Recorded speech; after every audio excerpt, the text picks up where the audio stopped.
পাপ থেকে বাঁচার এক নাম্বার উপায় আখেরাতের ফিকির তৈরি করা। কিসের তৈরি করা? আখেরাতের ফিকির তৈরি করা, অন্তরে আখেরাতের ফিকির তৈরি করা পাপ থেকে বাঁচার এক নাম্বার উপায়। আখেরাতের ফিকির কিভাবে তৈরি করবেন?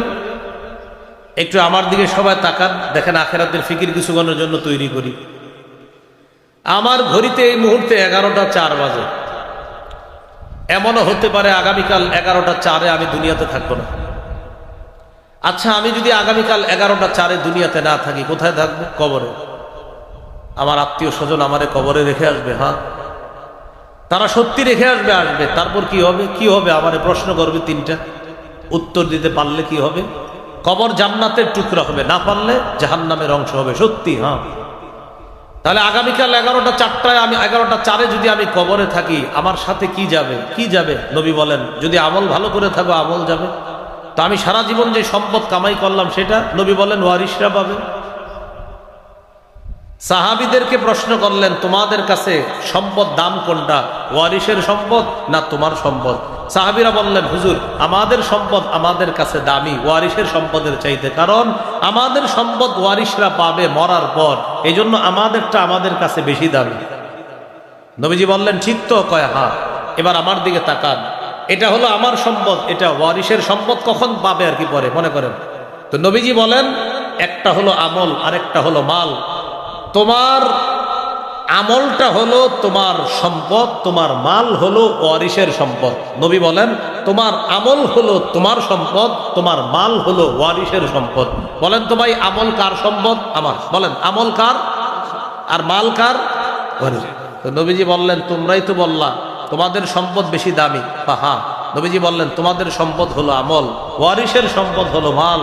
তাই তোমার সম্পদ এটা পাবে ওয়ারিস, আর তোমার যে আমল নামা এটা তুমি পাবা।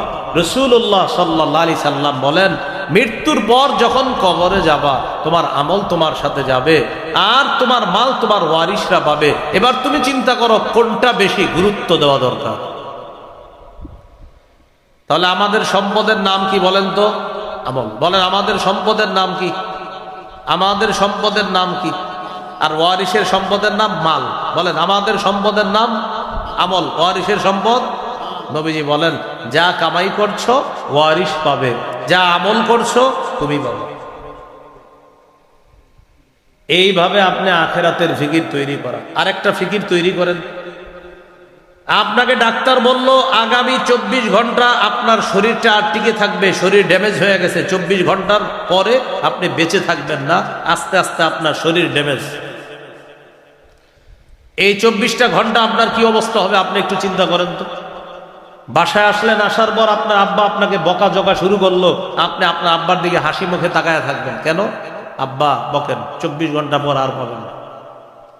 বন্ধুরা আপনারা যদি সবাই মিলেও বকাবচকা করে, তো তুই ভালো না, এই না সেই না, অন্যদিন রাগ হয়ে গেল, আজকে রাগ হন না কেন? কারণ আপনার মাথায় টেনশন হলো, তোরা আর কতক্ষণ আমার এইগুলা বলবি বল।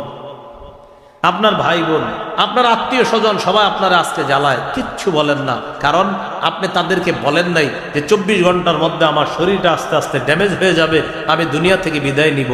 ঘটনা চক্রে ওই 24 ঘন্টার নামাজও এসে গেছে। ডাক্তার বলার পর জোহরের নামাজটা পাইছেন, বলেন তো এই জোহরটা কেমন পড়বেন? হ্যাঁ, কত কত যত্ন নিয়ে পড়বেন, কারণ আমি তো থাকবো না। আসর কত যত্ন নিবেন, মাগরিব কত যত্ন, এশা কত যত্ন। তাহলে ডাক্তার বলার কারণে সবকিছুর প্রতি আপনার এত যত্ন আয়সা দিল। আল্লাহ তাআলা বলে দিয়েছেন, মৃত্যু যে কোনো সময় তোমার হয়ে যাবে, অতএব প্রত্যেকটা নামাজ আজকে থেকে আমার আপনার মনে রাখা যে এটা আমার জীবনের শেষ নামাজ।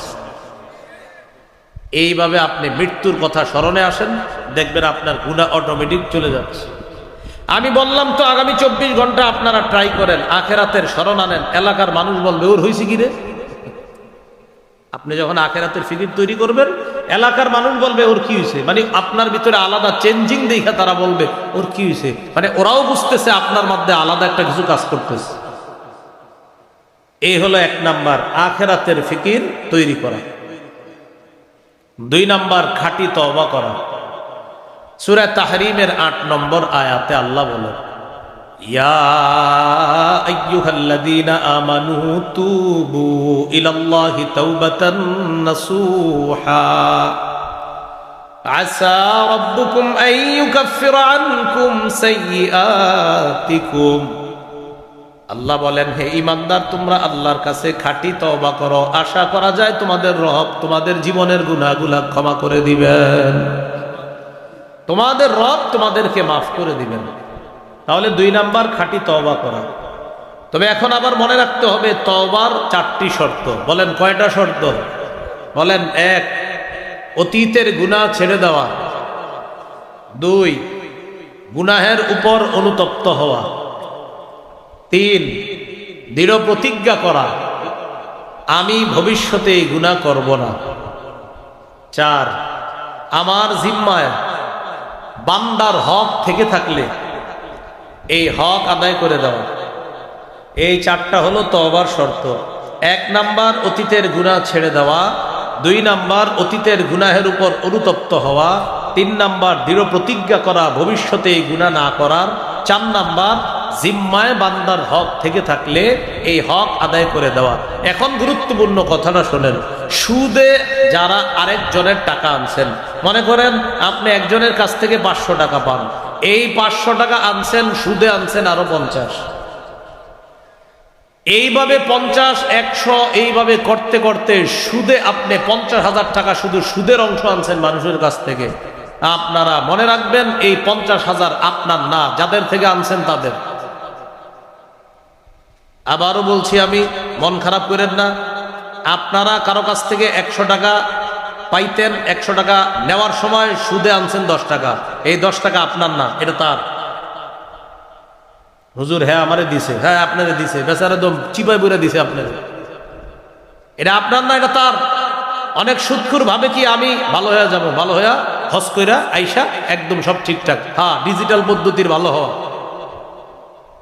আপনি যাদের কাছ থেকে সুদে আপনার টাকাগুলো আনছেন, যারা যারা পাওনা, ওদের টাকা না দেওয়া পর্যন্ত আপনি 40 বার 50 বার সারা জিন্দেগি আপনি প্রতি বছর হজ করেন, কোনো লাভ হবে না। আপনি তাদের টাকা আগে ফেরত দেন। আপনি 7 লাখ টাকা দিয়ে হজে গেছেন না, এটা না করে ওদের টাকা ফেরত দেন, আপনি টাকা ফেরত দেন তারা। তাহলে তওবার 4টি শর্ত। 1 নাম্বার অতীতের গুনাহ ছেড়ে দেওয়া, 2 নাম্বার গুনাহের উপর অনুতপ্ত হওয়া, 3 নাম্বার প্রতিজ্ঞা করা আমি ভবিষ্যতে গুনাহ করব না, 4 নাম্বার আপনার জিম্মায় যেই পাওনা আছে এই পাওনা আপনি আদায় করে দেওয়া। আল্লাহ কথাগুলা মনে রাখার তৌফিক দান করুন। এইগুলো খাঁটি তওবা। গুনাহ মাফের 2 নাম্বার উপায়। গুনাহ মাফের 3 নাম্বার উপায় ইস্তেগফার বেশি বেশি পড়া। পড়েন আস্তাগফিরুল্লাহ, আস্তাগফিরুল্লাহ, আস্তাগফিরুল্লাহ। আমরা যারা এখন 3 বার আস্তাগফিরুল্লাহ বললাম, বিশ্বাস করেন এই 3 বারই আমাদের কিছু কিছু গুনাহ ঝরে গেছে।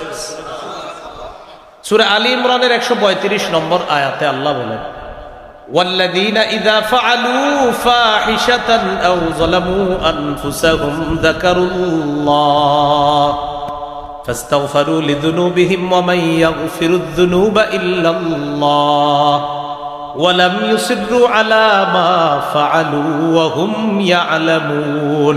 যাদের গুনাহ হয়ে যায় সাথে সাথে আল্লাহকে স্মরণ করে, সাথে সাথে ক্ষমা প্রার্থনা করে, আল্লাহ বড় পাপ করে ফেলছি, আল্লাহ তুমি মাফ করে দাও। 4 নাম্বার জেনে বুঝে ভবিষ্যতে এই গুনাহ আর করে না। আবার বলছি, 1 নাম্বার গুনাহ হয়ে গেছে, 2 নাম্বার আল্লাহকে স্মরণ করছে, 3 নাম্বার আল্লাহর কাছে ক্ষমা চায়, 4 নাম্বার জেনে বুঝে ভবিষ্যতে আর এই গুনাহ করে না। আল্লাহ বলেন তোমাকে আমি আল্লাহ মাফ করব না তো করবে কে? আমি আল্লাহ মাফ করব। এক হাদিসের মধ্যে আসছে, কোন বান্দা গুনাহ করার পর যখন আল্লাহকে বলে আল্লাহ আমাকে মাফ করেন, তখন আল্লাহ ফেরেশতাদেরকে বলে, ও ফেরেশতারা, ও পাপ করছে, করার পর আলিমা আন্না লাহু রব্বা, ও এটা জানে ওর একজন রব আছে, ইয়াগফিরুয যামবা, যে রব তাকে মাফ করে দেয়। এই জন্য আমি আল্লাহর কাছে ও ক্ষমা চাইছে, কারণ ওর বিশ্বাস আমি আল্লাহ ওকে মাফ করে দিব। ফেরেশতারা সাক্ষী থাকো, আমি ওকে মাফ করে দিলাম। তাহলে গুনাহ মাফের 3 নাম্বার উপায় ইস্তেগফার পড়া। কি পড়া?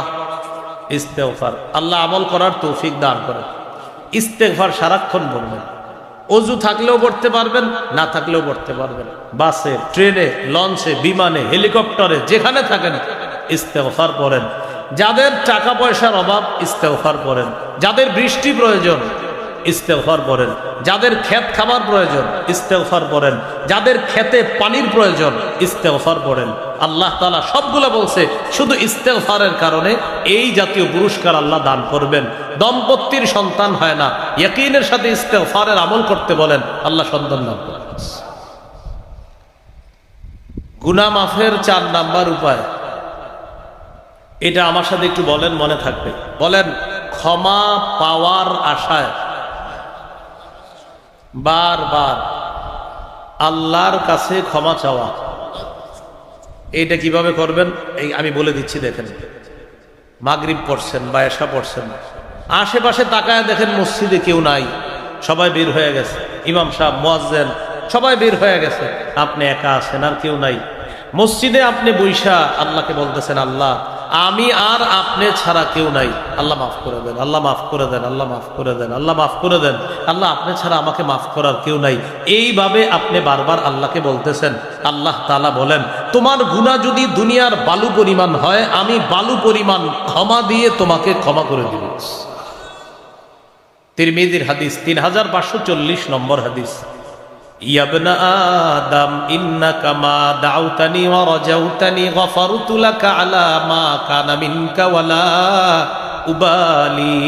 হে আদম সন্তান, তুমি যদি আমাকে ক্ষমা পাওয়ার আশায় বারবার ডাকো, আমি আল্লাহ বারবার তোমার ডাকে সাড়া দিব, তোমার জিন্দেগীর গুনাহগুলো মাফ করে দিব। 5 নাম্বার, সর্বক্ষেত্রে রাসূলুল্লাহ সাল্লাল্লাহু আলাইহি সাল্লামের আদর্শ বাস্তবায়ন করা। ব্যক্তি জীবন, পারিবারিক জীবন, সামাজিক জীবন, অর্থনৈতিক জীবন, রাষ্ট্রীয় জীবন, আন্তর্জাতিক জীবন, সর্বক্ষেত্রে আল্লাহ রসুলের আদর্শ বাস্তবায়ন করা। রাষ্ট্রীয় জীবনে ইসলাম কায়েম করার চেষ্টা করা। আমাদের দেশে যেন আল্লাহ তাআলা একজন আদর্শ ন্যায়পরায়ণ পুরুষ শাসক দিয়ে দেয়, এই দোয়া প্রতিনিয়ত আল্লাহর কাছে করা। এটা আল্লাহর কাছে বেশি বেশি দোয়া করা। পুরুষ শাসকের পরিবর্তে অন্য কোনো শাসক চাওয়া নিজের কপাল হতবাগা হওয়ার লক্ষণ করা। সহিহ বুখারীর বর্ণনা, রাসূলুল্লাহ সাল্লাল্লাহু আলাইহি সাল্লাম বলেন, লা ইউফলিহা কওমুন ওয়াল্লাহু আমরাহুম ইমরাআ। ওই জাতি কিছুতেই সফল হবে না যে জাতি তাদের নেতৃত্বে কোনো নারীকে বসায় দেয়। এজন্য আগামীর চিন্তা বাংলাদেশে করা উচিত, পুরুষ শাসিত দেশ গঠন করার চেষ্টা করা। এই ইসলামী মাইন্ডের মানসিকতার নিয়ত নিয়ে এটা আমাদের আপনার প্রত্যেকে এই চেষ্টা করা উচিত বলে কর্তব্য, কারণ আল্লাহ রসুলের আদর্শ এটাও একটা। আন্তর্জাতিক অঙ্গনে চেষ্টা করা, সেটা কি? ফিলিস্তিনের মুসলমান ভাই বোনরা, তাদেরকে নিয়ে কথা বলা একদিনও বন্ধ করবেন না। চায়ের আড্ডা, আপনি আপনার স্ত্রীর সাথে কথা বলেন 2 মিনিট, 1 মিনিট ফিলিস্তিন নিয়ে কথা বলবেন। আপনি আপনার ছেলে মেয়েদের সাথে যখন কথা বলেন, ওদেরকে আপনি 2-3 মিনিট ফিলিস্তিনের গল্প শোনাবেন। চা দোকানের সামনে বন্ধুরা চায়ের আড্ডা দিতেছেন, বন্ধুর সাথে ফিলিস্তিন নিয়ে 2-4 মিনিট কথা বলেন। অঙ্ক ইংরেজি কোচিং সেন্টারে গেছেন, বন্ধুরা মিলে 3-4 মিনিট ফিলিস্তিনের আলোচনা করেন। ফিলিস্তিনের ভাই বোনেরা, তারা আমাদের দেহের অংশ, আমাদের দেহের অংশ আজ আঘাতপ্রাপ্ত। তাদের আঘাতে আমরাও ব্যতীত, আমরাও আঘাতপ্রাপ্ত। এই জন্য আমাদের ভাইদের আঘাত যতদিন বন্ধ না হচ্ছে, তাদের ব্যাপারে আমাদের আলোচনা বন্ধ হবে না, হতে পারে না, হতে দিব না। এটা আন্তর্জাতিক অঙ্গনে আল্লাহ রসুলের আদর্শ বাস্তবায়ন, কারণ তারা আমাদের ভাই, আমাদের দেহের টুকরা। এটা আল্লাহ রসুল বলেছেন সাল্লাল্লাহু আলাইহি ওয়াসাল্লাম। এই ফিলিস্তিনের ইস্যুটা একদিনও ভুলবেন না ইনশাল্লাহ। আপনাদের যদি আশা হয়, আমার কোথাও ইনশাল্লাহ আলোচনা করে দিব আমি, ফিলিস্তিন ইহুদিরা কেন ছাড়তে চায় না আর মুসলমান কেন দিতে চায় না, এই একটা আলোচনা করে দিব ইনশাল্লাহ। যে ফিলিস্তিন ওরা ছাড়তে চায় না কেন, ওদের আজাইরা কিছু দাবি আছে ইহুদিদের, যে দাবির সপক্ষে কোনো দলিল নাই, আমি প্রমাণ করব দলিলের মাধ্যমে ওদের দাবি ফালতু দাবি ইনশাল্লাহ। তো এটা ইনশাল্লাহ অন্য কোনো দিন আলোচনা হবে। যাই হোক, তো সর্বক্ষেত্রে আল্লাহ রসুল সাল্লাল্লাহু আলাইহি সাল্লামের আদর্শ বাস্তবায়ন করা। সূরা আলী ইমরানের 31 নম্বর আয়াতে আল্লাহ বলেন, নবী আপনি বলেন, তোমরা যদি আল্লাহকে ভালোবাসো, আমার অনুসরণ করো, আমাকে অনুসরণ করলে ইয়াগফির লাকুম ইউহিব্বুকুমুল্লাহ, আল্লাহ তোমাদেরকে ভালোবাসবেন, ওয়া ইয়াগফির লাকুম যুনুবাকুম, তোমাদের জীবনের সমস্ত গুনাহ আল্লাহ মাফ করে দিবেন। এই গেল গুনাহ মাফের 5 নাম্বার উপায়। 6, আজান দেওয়া। আজান, স্কুল কলেজ ইউনিভার্সিটি ছাত্র যারা গার্মেন্টসের শ্রমিক আছেন যারা, বিভিন্ন মিল ফ্যাক্টরিতে যারা চাকরি করেন, আপনারাও বিশুদ্ধ উচ্চারণে আজান শিখে আপনারাও আজান দেওয়ার চেষ্টা করবেন। আবু দাউদের 515 নম্বর হাদিস, আল মুআদ্দিনু ইউগফারু লাহু মাদা সাউতিহি, মুয়াজ্জিনের আজানের আওয়াজ যত দূর যায় তত দূর পর্যন্ত তার গুনাহ ক্ষমা করে দেওয়া হয়। তাহলে আজান খালি মুয়াজ্জিন সাহেব দিবে না, আমরাও দিব ইনশাআল্লাহ? মুয়াজ্জিন সাহেব 5 মিনিট দেরি করলেই তো বেতন কমানোর চেষ্টা করি, মানে 5 মিনিট দেরি চাইতে। এখন কি হুজুরের কি বেতন কম দেয়? আসে না কেন? কেন আপনি বিশুদ্ধ উচ্চারণে আজানটা শিখিয়ে দিয়ে দেন। হাদিসে আসছে কোন মুয়াজ্জিন যদি টানা 12 বছর আজান দেন, ওয়াজাবাত লাহুল জান্নাত, তার উপর জান্নাত ওয়াজিব হয়ে যায়। কিন্তু এখন আমরা মুয়াজ্জিন এই বিষয়টাকে মনে করি কি, উনি কি করে, মুয়াজ্জিন মানে, আরে সূরা হামিম আস-সাজদার 31 নম্বর আয়াত, যে আয়াতে আল্লাহ বলছে ওই ব্যক্তির চেয়ে উত্তম কথা আর কার, যে মানুষকে আল্লাহর দিকে আহ্বান করে। এই জায়গায় 1 নম্বর উদ্দেশ্য মুহাম্মদ সাল্লাল্লাহু আলাইহি সাল্লাম, 2 নম্বর উদ্দেশ্য পৃথিবীর সব মুয়াজ্জিনরা এই আয়াতের উদ্দেশ্য। কখন? যখন তারা বলে হাইয়া আলাস সালাহ হাইয়া আলাল ফালাহ। আল্লাহর কোরআনের ভাষ্য অনুযায়ী মুয়াজ্জিনের এই আহ্বান পৃথিবীর শ্রেষ্ঠ আহ্বানের অন্তর্ভুক্ত হয়ে যায়। তাহলে আজান দেওয়ার চেষ্টা করা। গুনাহ মাফের 7 নম্বর উপায় 2 রাকাত নামাজ পড়া। এটা আজকে বাসায় গিয়ে পড়ে নিতে পারেন দেরি না করে। আমাদের একটা অভ্যাস হলো আমরা শুধু দেরি করি। কিছু আমল আছে নগদ করা উচিত। যেমন আমি আজকে বয়ানে বললাম, মান সাল্লাল ইশা ফি জামাআ ফাকান্নামা কামা নিসফাল লাইল। কেউ যদি এশার নামাজ জামাতে পড়ে, সে যদি রাতে ঘুমায়া থাকে, আল্লাহ তাকে অর্ধেক রাত দাঁড়িয়ে ইবাদত করার সওয়াব দান করবে। ওয়া মান সাল্লাস সুবহা ফি জামাআ, কেউ যদি ফজরের নামাজ জামাতে পড়ে, ফাকান্নামা সাল্লাল লাইলা কুল্লা, আল্লাহ তাকে সারা রাত দাঁড়িয়ে নামাজ পড়ার সওয়াব দান করবে। মানে আপনি এশা জামাতে পড়ে ঘুমায়া গেছেন, ঘুম থেকে উইঠা ফজর জামাতে পড়ছেন, আপনি সারা রাত ছিলেন ঘুমায়া। নবী বলেন তুমি ঘুমায়া থাকলেও আল্লাহ সারা রাত তোমার নামাজের সওয়াব দান করবে। এখন সুবহানাল্লাহ পড়ছেন তো, পড়ার পর কালকে চা স্টলের সামনে গিয়ে হাদিস শোনাইলেন যে ভাই শোনেন, কোন ব্যক্তি যদি এশার নামাজ জামাতে পড়ে, আল্লাহ তাআলা তাকে অর্ধেক রাত ইবাদতের সওয়াব দান করে। কোন ব্যক্তি যদি ফজরের নামাজ জামাতে পড়ে, আল্লাহ তাআলা তাকে সারা রাত নামাজের সওয়াব দান করে। চা দোকানের সামনে সবাই সুবহানাল্লাহ পুরা বলতেছে, তুমি পড়ছো নি? আমি এখনো শুরু করিনি। কি করিনি মানে আমরা সুবহানাল্লাহ পড়লেও আমলটা দেরি করে করি, এটা ঠিক না। আমল নগদ করা। তো গুনাহ মাফের 7 নম্বর উপায় 2 রাকাত নামাজ পড়া। আবু দাউদের হাদিস 1521 নম্বর হাদিস, মা মিন আবদিন ইউযনিবু যামবান ফায়ুহসিনু তুহুরা ফায়াকুমু ফায়ুসাল্লি রাকাতাইন। কোন ব্যক্তি গুনাহ হয়ে যাওয়ার পর সুন্দর করে ওযু করে 2 রাকাত নামাজ পড়লো, সালাম ফিরানো শেষ, গফারাল্লাহু লাহু যামবা, আল্লাহ তার গুনাহগুলো মাফ করে দেন। গুনাহ মাফের 8 নম্বর উপায় 5 ওয়াক্ত নামাজ নিয়মিত পড়া। সহিহ বুখারীর 526 নম্বর হাদিস, এক ব্যক্তি রাসূলুল্লাহ সাল্লাল্লাহু আলাইহি সাল্লামের কাছে আসলেন। আসার পর বললেন, হুজুর আমার পাপ হয়ে গেছে, আমি কি করব? ওই মুহূর্তে আল্লাহ সূরা হুদের 114 নম্বর আয়াত নাজিল করে দিলেন। ওই আয়াতে আল্লাহ বলেন, ওয়া আকিমিস সালাতা তারাফাইন নাহার ওয়া যুলাফাম মিনাল লাইল ইন্নাল হাসানাতি ইউযহিবনাস সাইয়্যাত। তুমি দিনের 2 প্রান্তে নামাজ পড়ো, রাতেও নামাজ পড়ো। উদ্দেশ্য হলো 5 ওয়াক্ত নামাজ পড়ো। তুমি যদি 5 ওয়াক্ত নামাজ পড়ো, এই পুণ্যের কাজটা তোমার পাপগুলাকে দূর করে দিবে, মিটিয়ে দিবে। এই আয়াত দ্বারা বোঝা যায়, কোন ব্যক্তি যদি নিয়মিত 5 ওয়াক্ত নামাজ পড়ে, নামাজের মাঝে তাদের যে কিছু গুনাহ শয়তান করায়া ফেলে, ওই পরবর্তী নামাজের কারণে আগের গুনাহগুলো আল্লাহ মাফ করে দেন। গুনাহ মাফের 9 নম্বর উপায় জামাতের সাথে নামাজ পড়া। সহিহ মুসলিমের বর্ণনা, এক ব্যক্তি রাসূলুল্লাহ সাল্লাল্লাহু আলাইহি সাল্লামের কাছে আসছে। আসার পর বললেন, আকিম আলাইয়া হাদ্দান ইয়া রাসূলুল্লাহ, হুজুর আমাকে বিচার করেন, আমি বড় গুনাহ করছি। ইতিমধ্যে জামাত দাঁড়ায় গেছে, নামাজ পড়াইলেন নবী। নামাজ পড়ানোর পর এই ব্যক্তি বলতেছে, হুজুর আমার বিচারটা করবেন না, আমি বড় গুনাহ করে ফেলেছি। দেখেন ওই যুগে গুনাহ হয়ে যাওয়ার পর তারা কত পেরেশান।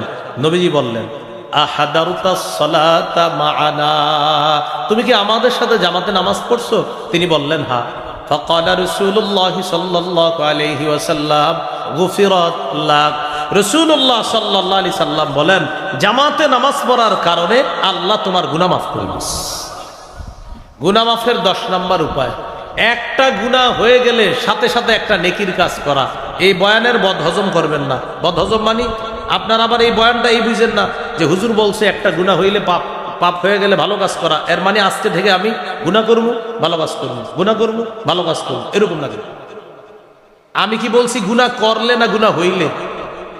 মুসলমান গুনাহ করতে পারে না, মুসলমানের গুনাহ হয়ে যেতে পারে, গুনাহ হয়ে গেলে গুনাহ থেকে মাপ চাওয়া। তো বলছিলাম একটা পাপ হয়ে গেলে সাথে সাথে একটা ভালো কাজ করা। তিরমিজির হাদিস, ক্বালা রাসূলুল্লাহ সাল্লাল্লাহু আলাইহি ওয়াসাল্লাম, আতবি'is সাইয়্যাতাল হাসানাতা তামহুহা। নবীজি বলেন, একটা গুনাহ হয়ে গেলে সাথে সাথে ভালো কাজ করো, তোমার ভালো কাজটা পাপের কাজ মিটায় দেয়। একটা গুনাহ হয় ভালো কাজ করো, তোমার এই ভালো কাজটা পাপের কাজকে মিটায় দেয়, দূর করে দেয়। গুনাহ মাফের 11 নম্বর উপায়, জিকিরের মজলিসে বসা। এখানে যারা বসে আছেন এটা জিকিরের মজলিস। সহিহ বুখারীর বর্ণনা 6408 নম্বর হাদিস। এই মজলিসটাকে এই মুহূর্তে ফেরেশতারা চারদিক থেকে বেষ্টন করে আল্লাহর আসমান পর্যন্ত পৌঁছে গেছে। আল্লাহ পাক রব্বুল আলামিন ফেরেশতাদেরকে বলবেন, ইশহাদু আন্নী ক্বাদ গফারতু লাহুম, সাক্ষী থাকো এখানে যারা বসা আমি সকলকে মাফ করে দিলাম। অনেকে আসছে পিছনে এসে বসছে, এরকম হয় না? যারা শুরু থেকে ছিল না, ফেরেশতা বলে, আল্লাহ যারা পিছনে এসে বসছে এদের কি অবস্থা হবে? আল্লাহ তাআলা বলেন, হুমুল জুলাসা উলা ইয়াশকা জালিসুহুম, এই মজলিসে যারা বসা তাদের পিছনে আইসা যারা বসবে আমি আল্লাহ তাদেরকেও মাফ করে দেব। এজন্য আপনারা বুদ্ধি করে এখন থেকে সব সময় শেষে আসবেন। হ্যাঁ, মানে সবাই শেষে আসলে তো হবে না। এই হলো 11 নাম্বার উপায়। গুনাহ মাফের সর্বশেষ 12 নাম্বার উপায় জিকির করা। হাদিসের মধ্যে আসছে রাসূলুল্লাহ সাল্লাল্লাহু আলাইহি সাল্লাম বলেন, আহাব্বুল কালামি ইলাল্লাহি আরবা, সুবহানাল্লাহ ওয়ালহামদুলিল্লাহ লা ইলাহা ইল্লাল্লাহ ওয়াল্লাহু আকবার। নবীজি বলেন, আল্লাহর কাছে সবচেয়ে পছন্দের কথা হলো 4টা। 1 নাম্বার সুবহানাল্লাহ, 2 নাম্বার আলহামদুলিল্লাহ, 3 নাম্বার লা ইলাহা ইল্লাল্লাহ, 4 নাম্বার আল্লাহু আকবার। আবার এই 4টার মধ্যে শ্রেষ্ঠ কোনটা? আফজালুয যিকরি লা ইলাহা ইল্লাল্লাহ। আল্লাহর কাছে সবচেয়ে শ্রেষ্ঠ জিকির হলো লা ইলাহা ইল্লাল্লাহ। এবার আমার সাথে বলেন 5 ওয়াক্ত নামাজের পর 33 বার সুবহানাল্লাহ, 33 বার আলহামদুলিল্লাহ, 33 বার আল্লাহু আকবার, 3 99 বার পড়ার পর 100তম বারে এই দোয়াটি পড়ব। পড়েন, লা ইলাহা ইল্লাল্লাহু ওয়াহদাহু লা শারীকা লাহ, লাহুল মুলকু ওয়া লাহুল হামদ ওয়া হুয়া আলা কুল্লি শাইইন কাদির, গুফিরাত খাতায়াহু ওয়া ইন কানাত মিসলা জাবাদিল বাহরি। এই আমলটা যারা 5 ওয়াক্ত নামাজের পরে করবে সমুদ্রের ফেনা পরিমাণ গুনাহও আল্লাহ মাফ করে দিবেন। কোনটা?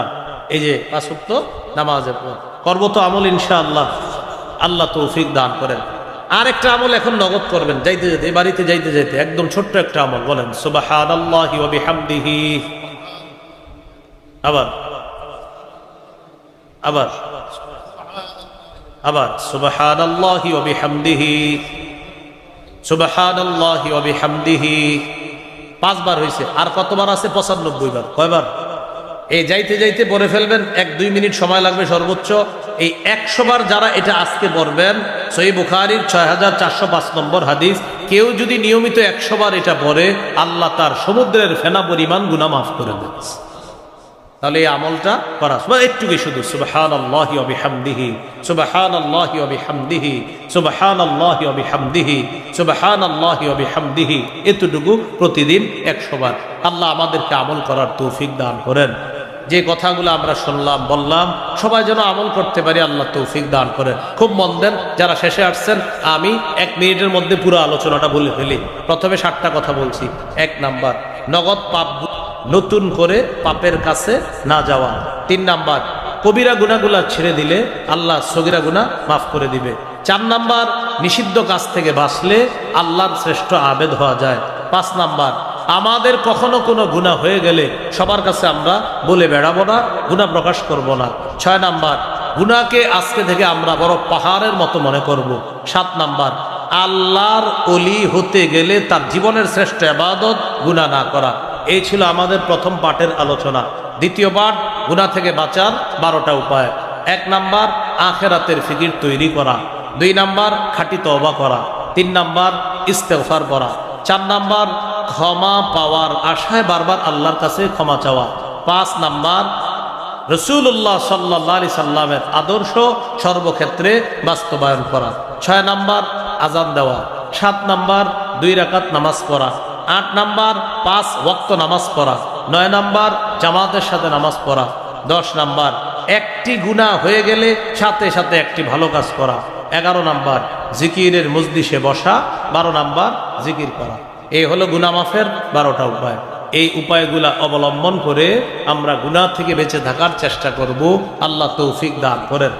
আজকের এই আলোচনাগুলো আমার একটা সংকলন আছে, মিম্বরের আমানত, ওই সংকলনেও আলোচনাগুলা পাবেন। 9ম 10ম খণ্ডে আজকের আলোচনাগুলা পাবেন। 9ম 10ম খণ্ডে আজকের আলোচনাগুলা পাবেন। 1 থেকে 10 খণ্ড কিতাব, যারা পারেন সবগুলা খণ্ডই সংগ্রহ রাখেন। নারী পুরুষ আলেম ওলামা সহ সবাই পড়তে পারেন। প্রথম খণ্ড, সন্তানের 64টা অধিকার।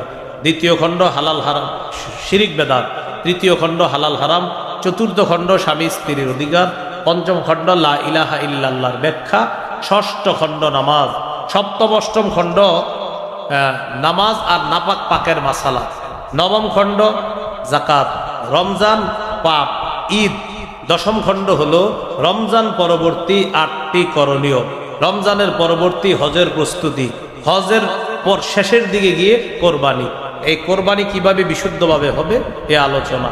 কোরবানি পরবর্তী মুহররম মাস আসে, ওই মুহররম মাসের করণীয় বর্জনীয়। পরে সফর মাস। আমরা অনেক কুসংস্কারকে বিশ্বাস করি, নাউজুবিল্লাহ। এই বিষয়গুলা 10ম খণ্ডে আলোচনা আছে। যাদের প্রয়োজন হবে গাড়ি থেকে সংগ্রহ করে নিতে পারেন কিতাবগুলা। আল্লাহ তাআলা আমাদের সকলকে যে কথাগুলা শুনলাম বললাম আমরা সবাই যেন আমল করতে পারি, আল্লাহ তৌফিক দান করেন। সুবহানাল্লাহি ওয়া বিহামদিহি, সুবহানাকাল্লাহুম্মা ওয়া বিহামদিক, আশহাদু আল্লা ইলাহা ইল্লা আনতা আস্তাগফিরুকা ওয়া আতুবু ইলাইক। আমিন ওয়া আখিরু দাওয়ানা আলহামদুলিল্লাহি রাব্বিল আলামিন।